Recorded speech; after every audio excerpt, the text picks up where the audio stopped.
मुल्क भर में यौम पाक फ़िज़ाई आज मनाया जा रहा है। इस मौके पर शहीद पायलट अफसर राशिद मिन्हास को खराज अकीदत पेश किया।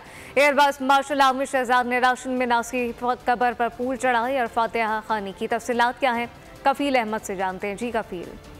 मुल्क भर में यौम पाक फ़िज़ाई जो है वो इंतहाई जोश जज्बे के साथ मनाया जा रहा है। इस वक्त अगर मौजूद हैं CSD के बराबर में कब्रिस्तान नेवी के, वहाँ मौजूद हैं एयरफोर्स का, और इस वक्त यहाँ जो शहीद पायलट राशिद मिन्हास थे उनकी खबर पर हम मौजूद हैं। और यहाँ एयर वाइस मार्शल सितारे इम्तियाज़ आमिर शहजाद ने जो है वो यहाँ पर आए थे और यहाँ पर जो है वो तकरीब के मेहमान खसूसी थे। इस मौके पर उन्होंने जो है वो ना सिर्फ जो है उनकी जो है वो कब्र पर फूलों की चादर चढ़ाई और उसके अलावा जो है वो उन पर फातिहा ख़्वानी भी की गई। मैं आपको बताऊँ कि इस मौके पर जो तकरीब मुनक़्क़िद की गई उसमें जो है वो उनके भाई अंजुम मिन्हास भी जो है वो मौजूद थे।